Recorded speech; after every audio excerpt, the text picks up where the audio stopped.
من الشيطان الرجيم بسم الله الرحمن الرحيم وبه نستعين الحمد لله رب العالمين وصلى الله على محمد وآله الطيبين الطاهرين اللهم صل على محمد وآل محمد وعجل فرجنا بهم يا كريم.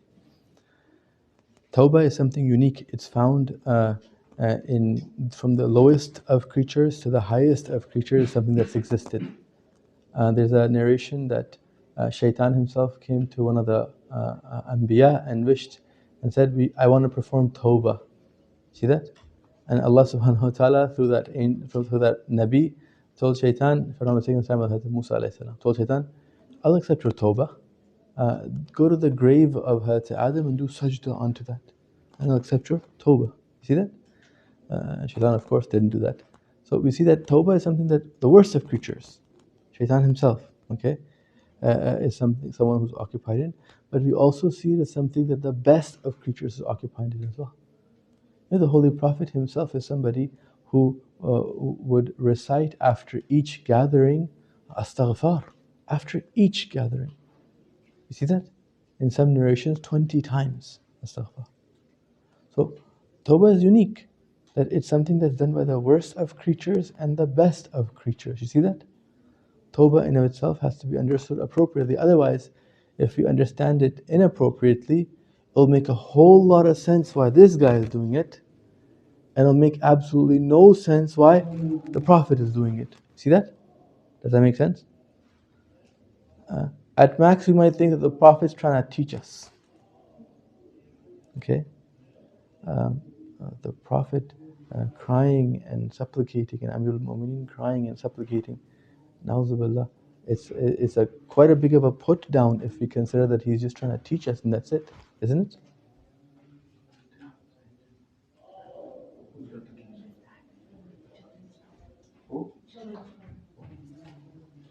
If you simply think that Allah subhanahu wa ta'ala sent these pious individuals and just to teach us, they are playing a skit, na'uzubillah, where they're just doing tawbah to teach us and that's it, then all of a sudden we've put their position down. We haven't understood them as real individuals. We're saying they're faking it. But tawbah is something very real. It applies to the worst of creatures and the best of creatures. Tawbah is quite literally the letting go of something lower and going towards something higher. And it's something that me and you from birth like to do. How many of you guys, when it came time to grades, if you got 60%, wanted to get 70% or 80% or 100%? Correct or not correct? Okay. If you got 100% in a class, did that make you want to leave? Let's say you got 100% in grade 9. Okay. Did that make you want to quit high school? No. Right? Even becoming 100% at a particular level, it still didn't prevent you from going ahead and pursuing that 100% in a second grade as well. You see that? So as long as there was a continuation of a journey happening, you wanted to achieve the best possible. And if you achieved the best possible, that didn't prevent you from continuing the journey. Does that make sense? In this way, Tawbah is something that's there for the worst of creatures and the best of creatures by Allah subhanahu wa ta'ala. It's a doorway for you. It's in your very fitrat. Ever had a bad day? You want to stay in that bad day? Every day I wish it was like this bad day. No. Naturally speaking, your individuals want to kind of make sure the next day that comes isn't like that particular bad day. Do you see that? Do you understand that? The last point before I'll open it up to questions, and I won't take too much of your time, inshallah. It's that we're living in a world where there's so many things that occupy our attentions, right? There is YouTube and social media, there's phones, there's this thing and that thing. And I'm not even talking about the haram stuff. Even if it's halal, it's something that still occupies your attention, correct? Yes or no? Okay. So with a world where our attention is constantly going from one thing to the other, even if it's halal. I'm not just talking about social media, I'm talking about family life, I'm talking about school, friends, whatever your hobbies are. Your hobbies, right? At all times, if something isn't able to hold your attention, how quickly are you to say, Very quickly, correct? If a short isn't able to capture your attention for more than a millisecond, you keep on scrolling. Correct or not correct? You do that in the shorts, but we also do that in real life as well, correct? If you go to a class, that class is the most boringest thing in the world. Unless there's some sort of real teacher or management saying we're going to take attendance and this and that. Otherwise, if it was up to you, you'd play hooky, you'd just run away. Correct or not correct? Right? Same thing goes for lectures. Imagine right here I'm sitting down, right? And this ends up being the most boring thing you've ever seen. Like every moment you're sitting here, you're like, I gotta get out of here. Somehow, can you stop talking because I want to leave? You understand that? You see that? Like naturally, you're designed that way. You're designed to, you're designed to leave something that doesn't captivate your attention. You don't see benefit in it. You don't see gain in it. You see that? What happens in a relationship if, and we're not talking about just husband-wife relationship. I'll talk about many levels of relationships. What happens to a brother and sister relationship? Let's look at a sister who looks at her brother and says, this guy just doesn't care for me. Very quickly, if he continuously is like a type of person who's not giving the sister some of her needs, attention, love, care, and so on and so forth, right? It becomes a force where the person's natural fitra says, just ignore it. Just get out of here. Do your own thing. You see that? How about parental relationships? If a person is looking at parents and they're seeing that these guys are lost in their own worlds, like my life has turned into like a robotic thing where like they don't even know what's going on. They just do A, B, C, D. I'm expected to do this and that and put up a pretty face and go. That's it. All of a sudden, even your interaction with those parents might become very bitter and sour. You might be like, when am I going to get out of here? You see that? It's a very real scenario. The same thing occurs in a marital life as well. When a person goes into marital life, in the same pattern, because the fitra is the same. When something isn't able to captivate it and capture its attention, what happens? The fitra comes and says, goodbye honey. It's like this, the shorts. You see that? Toba is all of that. Whenever you let go of one thing and you go on to something else, you're doing Toba. I gave you all the wrong examples of how Toba is distorted in our understandings. But the essence of it remains the same. A rotten chair and a fixed chair are both considered chairs, correct? Yes or no? Yes, okay. So Toba in the negative sense I just showed you, that when you leave this short and you scroll and go to the next short, you're doing Toba from the past one and going to something else hoping for something better. You see that? When you have a brotherly relationship and you go from a lot of interaction to detachment, you're doing Toba from interaction towards something where you feel might actually benefit you more, which is what? Disconnect. Like, finally I get a breather. You see that? That's a Toba. That's a deformed level of Toba. The same thing applies to parental relationships. Before you were interacting with them and trying to please them and be with them and so on and so forth, you recognize that they don't care at all. And you shut yourself from that particular relationship and put yourself in a bubble. You see that? That's Toba. You're saying, I give up something I don't see benefit in, and I go towards something that I think might have some benefit in it. That is the essence of Toba. The examples I gave you right now were the examples of the rotten apple. You see that? Still an apple, but it's worm infected. You see that?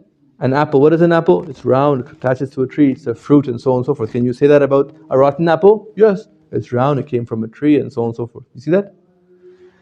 When it comes time to the rotten Toba, it's letting go of apparent badnesses and going towards apparent goodnesses, while the actuality is flipped. You see that? Rotten Toba and actual Toba are the same in some senses, where you're letting go of something you don't see benefit in, and you're going towards something you do see benefit in. Okay, are you understanding? You guys follow what I'm trying to say? If you're not following what I'm saying, put your hands up. Okay, I'll just, Bolin told you guys. why is it that if I am going from one relationship, like becoming really close to my brother and talking to them and so on and so forth, right? And then negative things happen, and I kind of just cut away from him and say, I just kind of want to be on my own for a bit. Why is that a rotten form of Toba? First of all, how is it Toba, and why is it a rotten form? Tell me. Because you think you're going to benefit from it in a good way, the detachment. Okay, that makes it the rotten type, right? That I think that this detachment, the pleasure I'll get of not having to deal with that frustration anymore, that in of itself for me is apparent good, and I want to take that on board, right? And that's exactly what let me swipe away from that particular person, right? Like that shorts, right? Okay, what made it a Toba again? You tell me. It's okay, tell me. What made it a Toba? She told me that what made it rotten were worms. Okay? I'm asking you, what made it an apple? You see that? You see the analogy? What made it an apple? Tell me, sister. Go ahead. You're going to tell. What made it like an apple made it Toba is because you're choosing to remove yourself from a situation that would put you spiritually in a negative place. Forget spiritually. I told you it's there in every level of your being.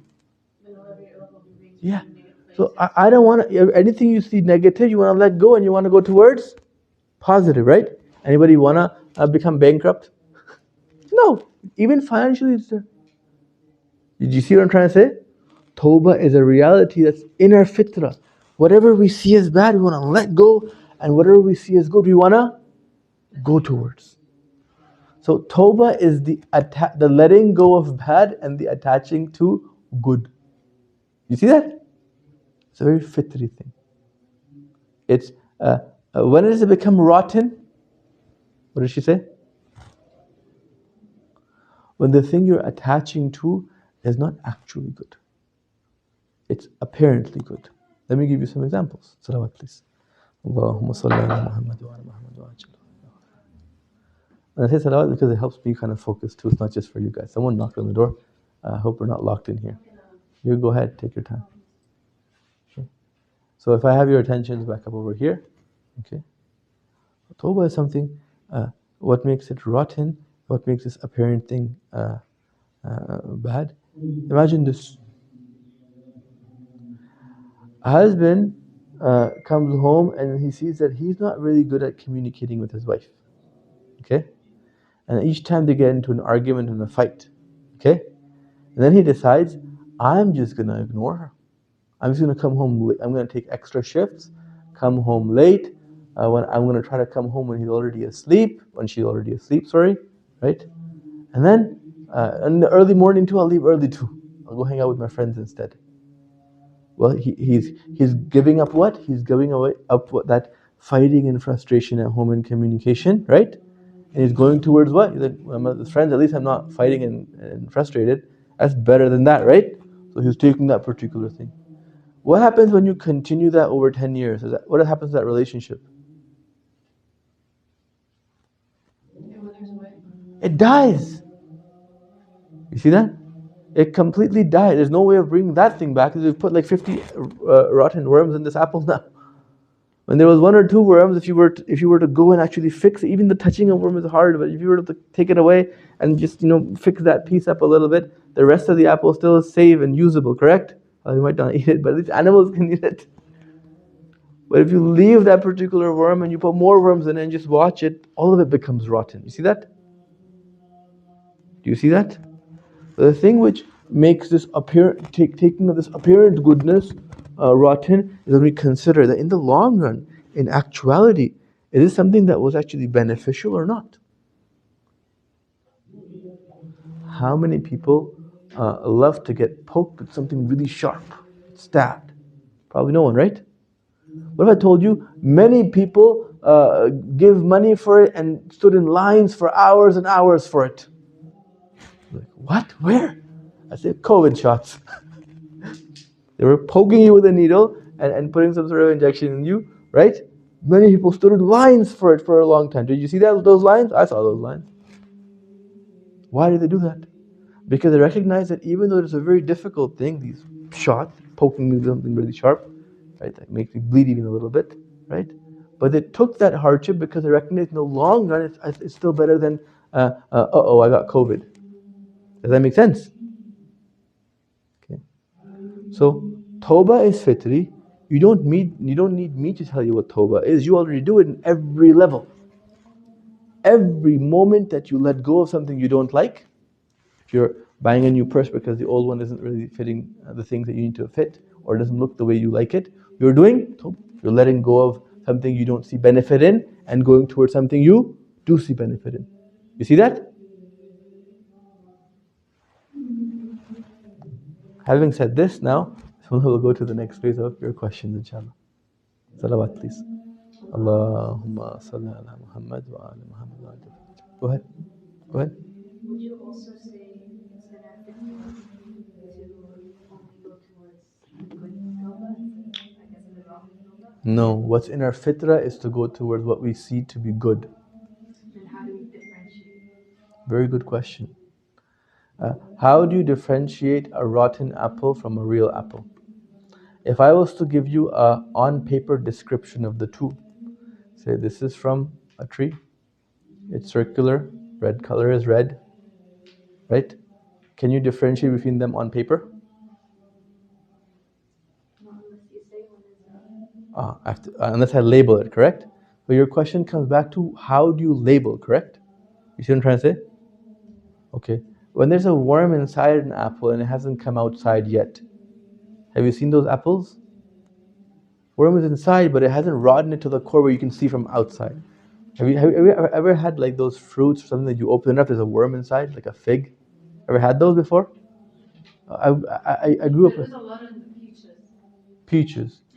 peaches. Peaches might not have those. Sometimes inside the, Okay. you open it, it breaks Okay. the seed and it's Yeah. inside the Yeah. worms. In my school in the Hausa, there was a fig tree, it's a green fig tree. I love that tree. Every time it's time for the fig fruits to ripen up, I will go looking for fig fruits and I eat one and I open it and so. Many times I first open it. Why? Because fig is something really, really sweet.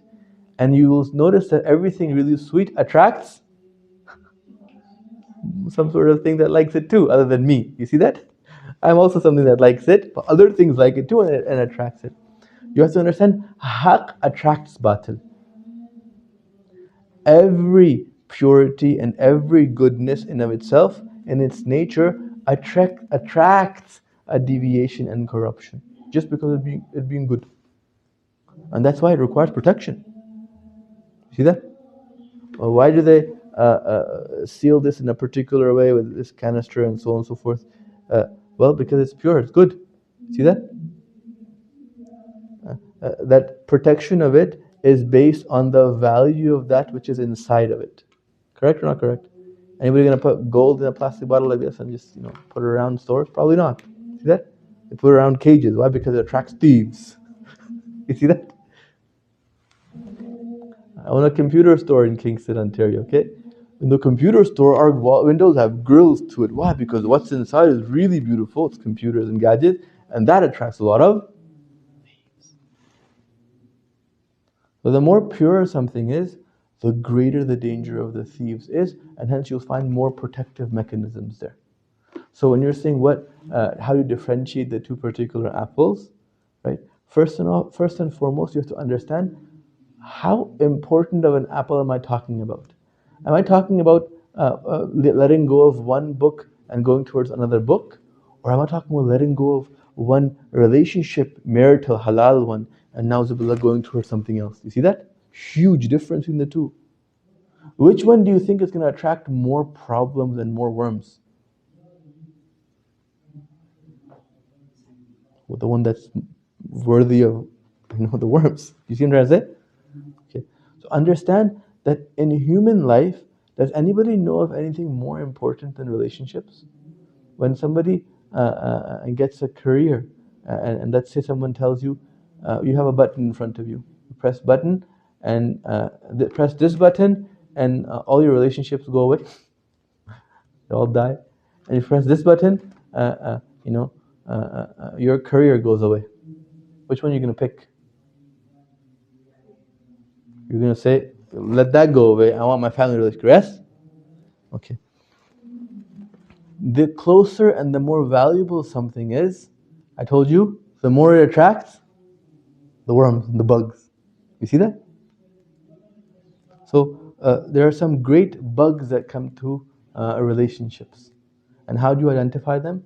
You say, well, let me see the action I'm about to do. If I was to look at a trajectory in the long run, okay, what impact does it have on me?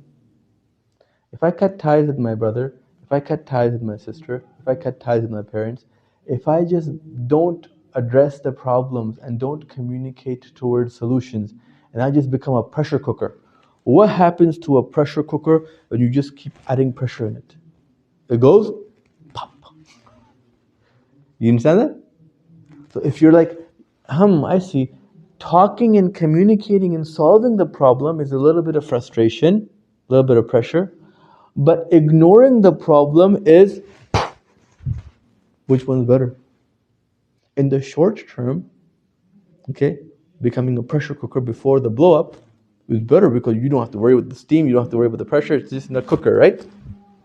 But make that go in the long run. What happens? You know you have only a certain level of capacity, and after that, you'll hate that relationship. A relationship could be to a person, a thing, or a habit. You see that? So then what happens is when you become a pressure cooker, after a while you go, reciting the Holy Quran, 10, 15, 20 pages a day. I start in Muharram time starts. I'm going to be a spiritual warrior now. Okay? And 15 pages of Quran every day I start reciting.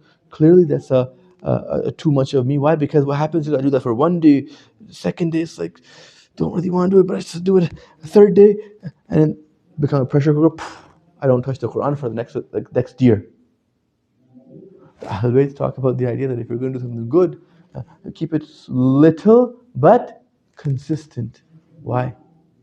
It's not just random advice. They're saying don't become pressure cookers.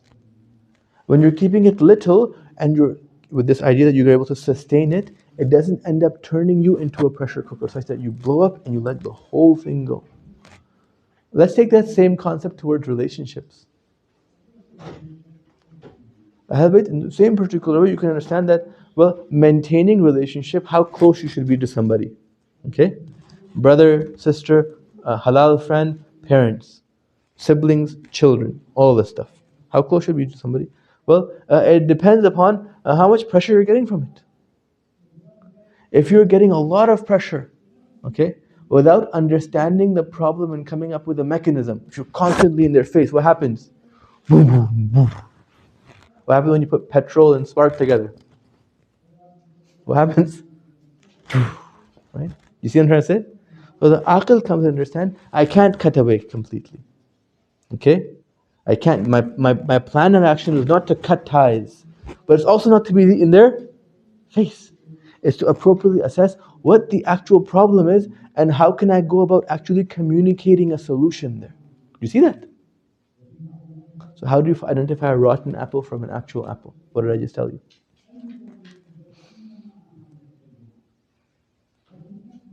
I'm not a politician. Politicians don't answer questions. I answer questions. Okay? I'm a godly politician. Okay? Told you that a rotten apple and a good apple, you can see them in their effects. Okay?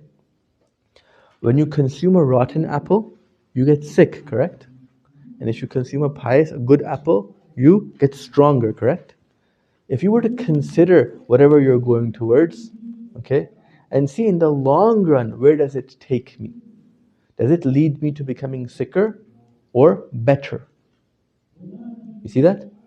Disconnecting from that brother who is bothering me, the annoying guy, and just saying, I'm never going to talk to him again. Khudafiz. Right? In the long run, is it making me healthier? Or is it making me somebody who has a brother, but a lifelong regret of an undeveloped relationship? You see that? So, how do you identify a apple if you don't have eyes to see the worms inside? You consider that if you did consume it, what would happen at the end? Alhamdulillah, we have conceptual understandings of the choices we make at some level. And in those levels that we don't have an understanding, Allah has made it wajib for others to help us. There's a reason why He said, when it comes to marriage, the wali of the house, the husband, has to be in charge of giving the permission to marry. Wait a second, you don't know guys, but a guy knows guys. He can identify a rotten apple and a pure apple. But before you go and attach yourself to an apple, he has to come and distinguish and assist you in understanding which apple is pure and which apple is rotten. You see that? What happens if a daughter and a father never develop a communication method? She's too scared to talk to him. What happens?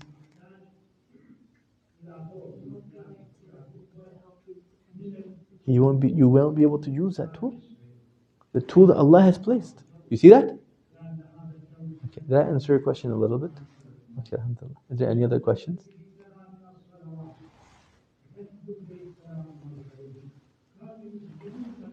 I don't mind at all. If you guys say the questions are over, I say, alhamdulillah, we read salawat, and say, khalas.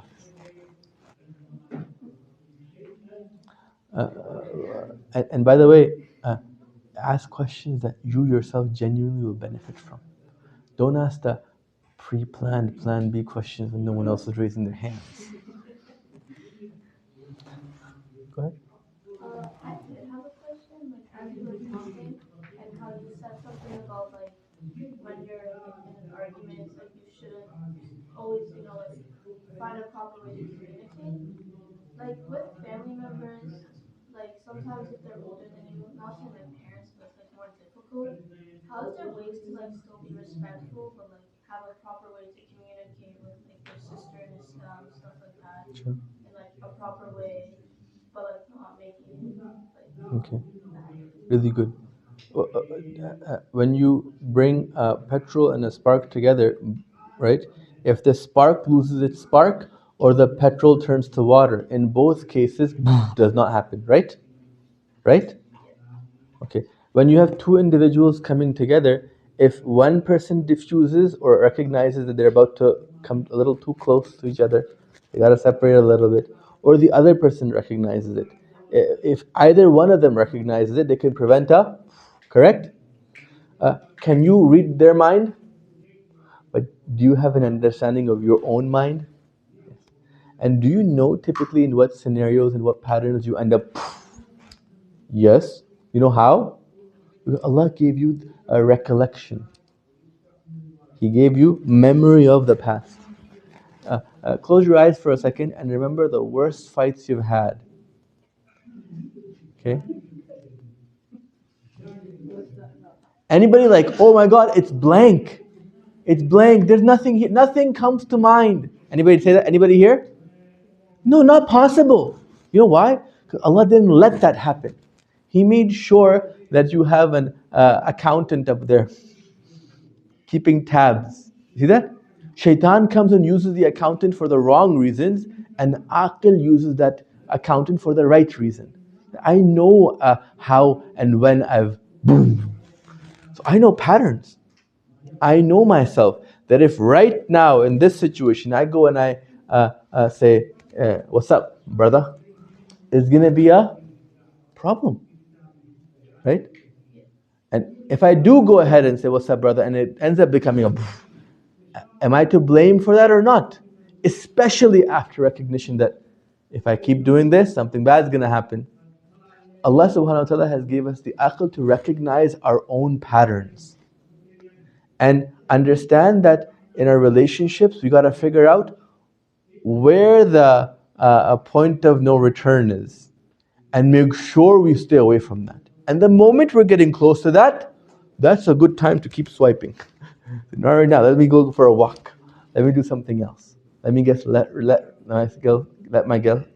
myself get less riled. That was a mouthful. You see that? Did I answer your question a little bit? Okay, go ahead. So what if the sister is like, she knows how to push your buttons and she just keeps attempting to Yeah. get that higher.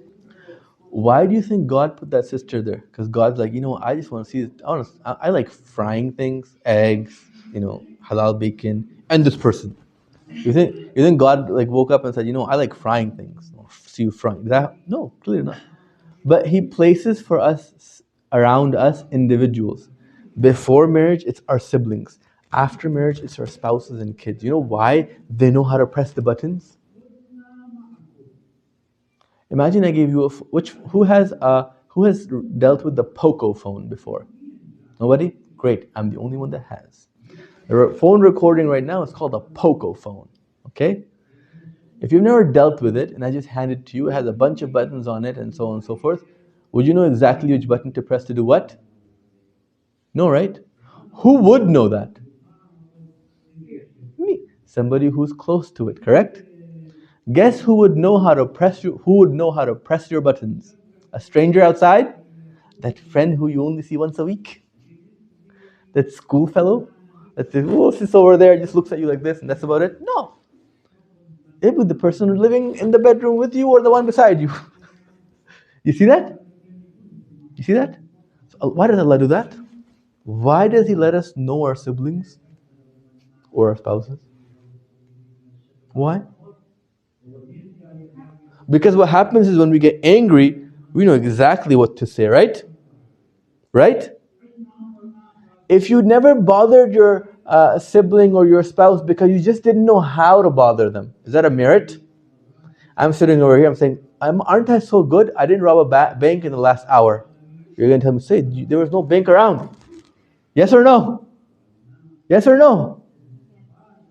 So to refrain from a thing that you simply didn't have the power to do, is it a good thing? No. If I'm like, you all should get rewarded because you didn't eat haram bacon in the last minute, you're going to be like, didn't exist here. Sayyid, what are you talking? You loopy? Correct? Allah subhanahu wa ta'ala is, na'uzubillah, not loopy. He doesn't tell you, I'm going to give you heaven for something that you never had the capacity to do it and you didn't do it. He gives you the capacity first. I'm going to teach you exactly what buttons to press to break that. You see that? And that's where the test in the button presser is. Are you going to press it or not? And you know I know exactly. If I say A and B, the result will be C. The closer you are to somebody, the more you know exactly what to say. It's there for sibling relationships, and it's there for spousal relationships too. It's there for parental relationships. How many of you guys know exactly if you went home in front of your parents and you said this thing and this thing, next thing is going to be... I think almost all of us know that, correct? Right? Why do you know that? Why do you know that about your spouse? Why do you know that about your sibling? Why? Allah says, I'm going to teach you that you have the capacity to do bad, and then when you choose not to do it, now you deserve a cookie. You see that? Okay. But what makes you want to do that bad thing? If somebody came in here, I gave them this phone and I taught them how to use the Poco phone as well, and they just broke it apart. First time they're seeing me, they have no interaction with me, I'd take them to the mental hospital. There's nothing wrong with this person. They tried to hurt me for no reason. Right? Right or wrong? Most of us, alhamdulillah, are not mental. So Allah says something else. He says, I'm going to give you something called the anger faculty, and that means that when somebody around you does something that you don't like, you're going to get riled up. Now you're going to have motivation to press those buttons. You see that? And then he says, now I want to watch and see what you do. Are you going to digest those emotions and deal with the situation to fix it? Or are you going to blow them up? Let's see. You see that? Allah subhanahu wa ta'ala is in control of the entire scenario. He taught us how to use the Poco phone before He gave it to us. Did I answer your question a little bit? How to pick your buttons and press the right things? First, know they're very close to you.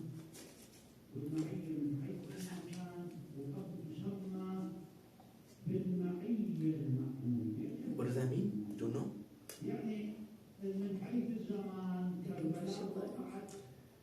Understand this, that when you see something really, really strong and powerful in this direction, okay, and you just change the direction of it in the positive direction, does it lose its strength and power? So when you relationships that are really, really bad in the negative direction. And all you do is you change the direction of a cannonball. Just because I'm pointing it over here, right? I'll tell you a story. We used to play soccer with some friends. Some friends didn't know how to play a lot of soccer, and they'd get confused with the people running in the ball in here and there. They would come back and it was like, oh yeah, how many goals did you score? They're like, I don't know, I just shot the ball and I scored like 4 goals. They're like, we didn't even get 4 goals. You were shooting on our net. You understand? That person, if I changed his direction and said, okay, now kick, that kick would still be as accurate as before, right? And as powerful as before. Instead of working against me, it'd work for me. You see that?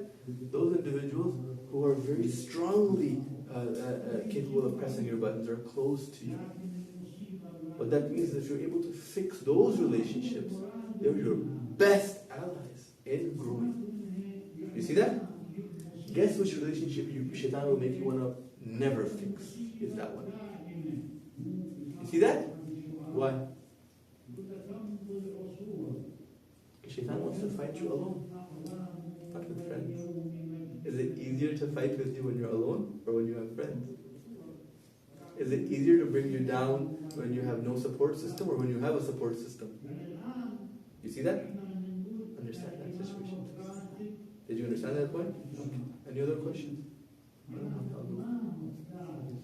I came here with my wife and 4 kids. I'll be glad to go home, inshallah. If you have questions though, not the plan B fake questions though. I didn't come here for that. I'm not staying away from my kids for that either. If you have real questions, ask them.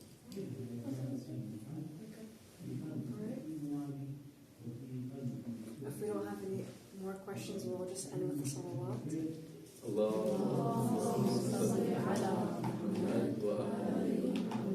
I have a question. I always end discussion with this question. What is something that you learned today? You found valuable? That Toba has many forms. Like I used to think you were just repenting for something. Yeah.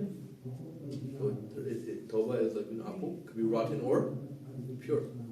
Okay, depending on the effects of it, we see if it was a rotten Toba or a pure. Okay, I'm a voluntold everybody. You just started the direction. That's Okay. it. Like what you just said about how like you could turn like hatred into like love, because like there's also like the saying where it's like hatred is like the direct opposite of like love. So like I think you just put it into like a different perspective. How like if like when you're fighting with your siblings and stuff, like you can kind of change that into like they are your greatest allies, obviously, and it's because they know you so well and because like it's love and whatever. It's just sometimes like it gets misconstrued, but yeah, that was a good way to think about it. Hatred is the hatred you have has different tastes to it, huh? The hatred you have towards someone close to you is not the opposite of love. Imagine the oppressors right now, the Israeli government, America. Imagine them for a second. Okay? Netanyahu. If I give you a button, press that button, and he goes to hellfire. Who will press it? I'll press it. I'll press it a few times. Is it working? Does it get worse? See that? I give you the same button, put your sibling or your spouse there. Who's ready? You understand? You don't have hatred. You have love that has a layer of rust on it. That's it. That's it. Shaitan can't take the love away. God put it there.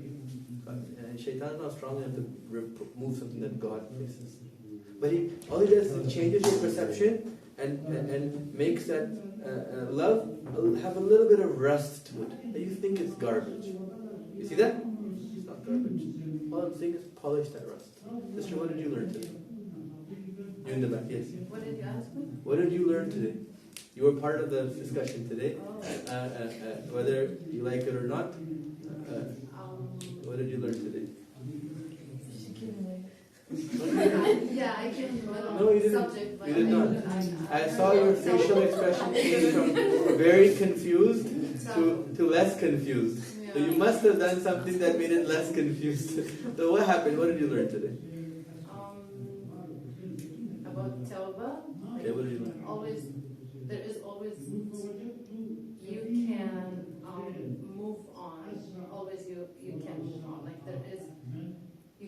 stuck, if you have like rotten apple or whatever, or bad people you're hanging out with, and you can find yourself in a wrong way, or if you didn't notice, your parent might, or anybody can show you you're in the wrong way, or you're in a rotten box, apple box. So you still can move to and fix your life or hang out with some people, because whatever, if you're with bad people, you're gonna be bad for sure. If you're in with good people, they will affect you by the good people, and you go to the right path. There is always way. Don't think if you're hanging out with those people that you're part of them, there is a way to go back to. Sister, are you a mother? Yes. That was a mother's reply trying to talk to daughter. To my daughter. I didn't ask you, sister, tell me what your daughter should learn from this session. I asked you, what did you learn from this session? Your response was you trying to tell your daughter what she should learn. I'm saying, I didn't ask that to you. Okay. I asked you, what did you learn today? Walking out that door, what made you a So better my person? understanding about Toba is something totally different what we were talking about. I think if I did something wrong and I've asked Allah for forgiveness and I go to the right path, now I will teach myself how to. This is what I know about Toba. What I learned from you is that the rotten apple or rotten or bad people will affect you in a way, and the good people will affect you in a different way. And how do you know you're having a rotten apple or with bad people, it will affect your personality. That's how I understood. Alhamdulillah. So I was giving a message from my own. I know, I saw it. You know, I'm your daughter, so it's okay. what did you learn today? How to turn the cannon around when you're angry. That was a good one. Okay. What did you learn today? I think that most of us can take away from this is that Toba isn't just in a spiritual kind of repentance towards Allah, but we do it every day essentially. Literally, With it's part of you. With everything. Anybody who doesn't do it, you call them insane. Who's sitting in that particular short thing watching it, you find it, no, it's really boring, really. What's wrong with you? You're right? Right? A person who doesn't do Toba, you call them loop. You just have to make sure that the apple you're eating doesn't have worms in it. That's all. Shaitan can't take your like towards eating apples away, but he can place worms in certain apples. Sister in the back, what did you learn? You! What did you learn?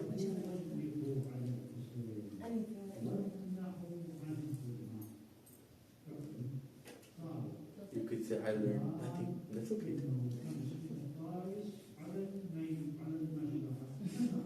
How about you, sister?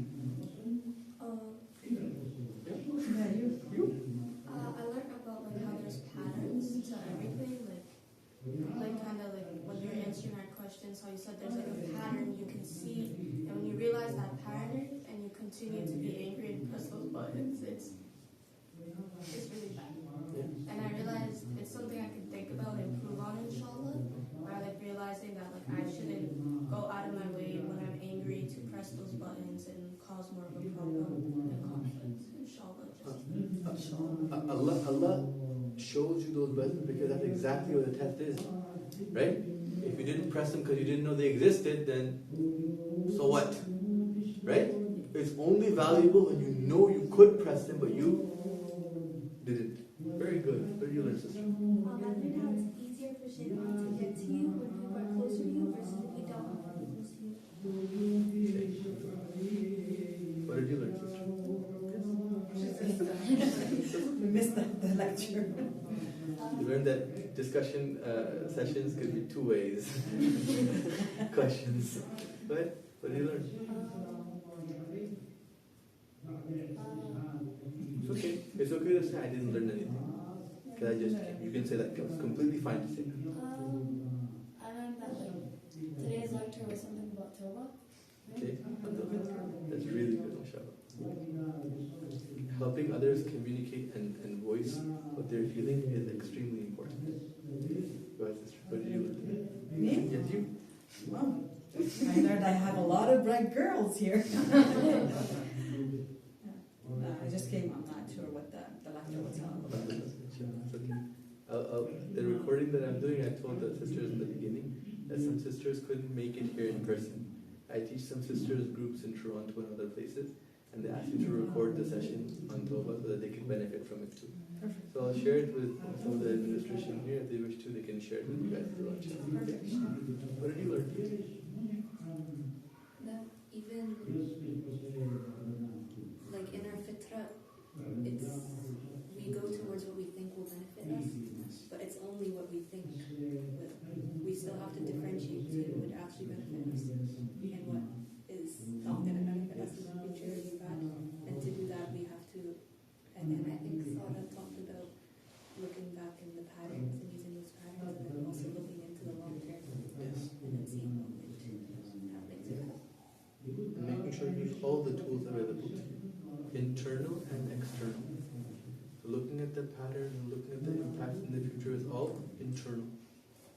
Allah has provided for you family members and other ulama and other books and other things around you which can help you recognize rotten apples too in different scenarios. See that? To use all the tools is a responsibility of a human being. What did you learn? Alhamdulillah, thank you for sharing. That's really important to hear. What did he say? He said, I didn't really learn it. See that? It's really important. I agree with Sister and also the reminder of like Allah opens up like the capacity for us to experience people like pushing our buttons, and we don't actually feel hatred for those people. We're not going to retaliate for pushing our buttons for the siblings, and obviously it's full love. Ahsan. So he chose our siblings for us too. Anybody got given a sheet of paper saying that, oh, no, this type of trait my sibling? Or you kind of got your sibling? You see that? I have a question for you. Why didn't you learn it?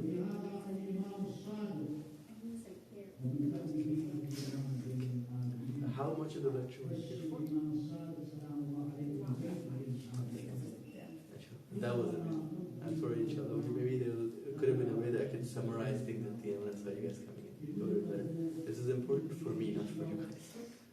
Why someone doesn't learn something is important for me as the one speaking. Salawat, please.